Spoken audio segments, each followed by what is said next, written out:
Hello guys! Tara na ulit gumala, mag-adventure, mag-hiking, mag-camping at mag-rides dito sa may Marilake, Tanay, Rizal. Pupunta kami ngayon ulit ng camping site dito, isa sa magandang camping site dito sa Marilake, Tanay, Rizal, na kung ang tawagin ay Camp Elif.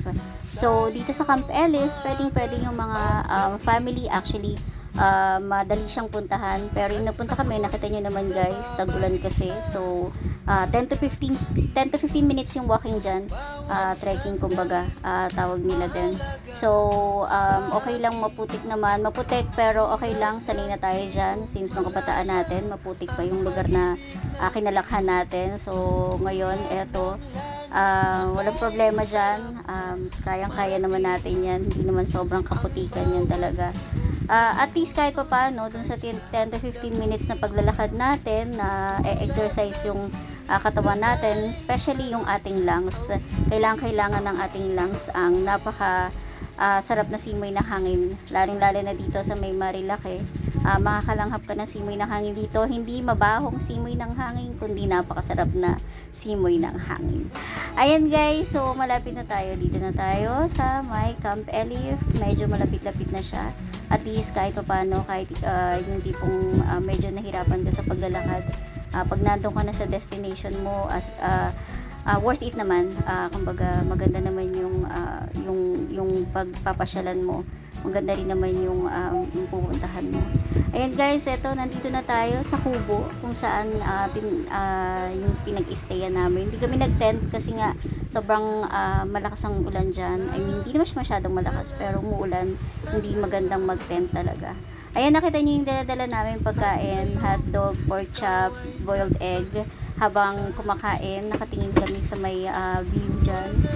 Maganda naman yung kubo, very sulit naman yung ibinigay sa amin. Maganda yung place, very Instagrammable. Actually, ang lakas ng signal dyan.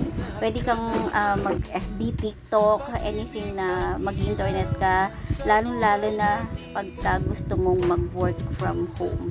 Actually, gusto ko talaga mag-work from home dito, kaya lang syempre kung ilang araw kang mag-work from home dito, baka ubos na yung pera mo, isang araw mo din sa pagtatrabaho din yun.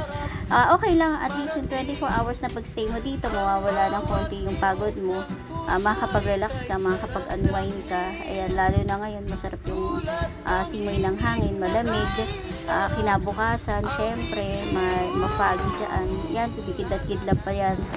Malinis yung nila, camping site. So ayun na nga, sa gabi malakas yung ulan. Mas maaga ako nagising kasi malamig talaga, mapagi siya.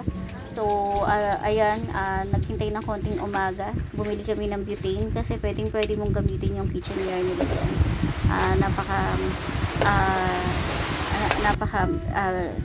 Hindi ka mamamblema sa mga dadalhin mo dyan. Ayan, magandang dito, alam niyo yun, kompleto naman siya, hindi ka mahihirapan. Ayan, yung pagkain namin nilagay sa plastic so wala kami makitang dahon ng saging. Napakasarap din magkape dyan, sobra. Habang ayan, ka dyan, nagtitingin-tingin sa kawalan. Kasi kahit na, alam mo yun, yung wala kang iniisip pero sobrang ka dyan, nawala yung stress mo, nakakawala ng iniisip mo sa na problema. Ayan. Actually tanghali na yan, pero syempre nga kasi tag-ulan, medyo makulimlim, tapos pauwi na rin naman kami dyan. At least kahit pa paano yung pag-stay mo dyan, nawala ng konting stress mo. Kumbaga gusto mo lang talaga mag-unwind. Ayan, actually 4 kami dyan na nag-camping, so mas tahimik, mas tahimik, mas nakaka-relax. Ayan, pauwi na kami, hanap-hanap muna ng pwedeng mapicturan, yung magandang view.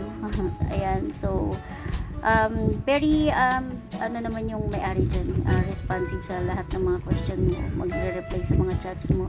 And then si kuya na yung caretaker nila, siya lahat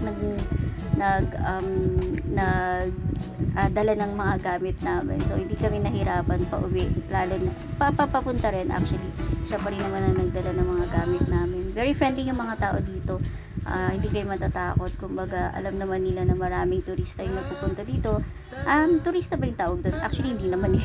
Maraming mga camper, maraming ganyan. Kasi, syempre, isa rin yan sa kabuhayan nila.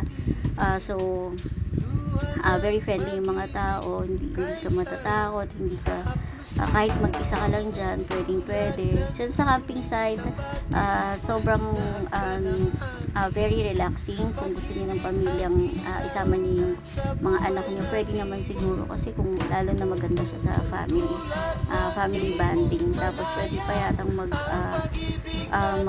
bonfire doon. Kaya lang hindi na pinapag-bonfire kasi nga umulan.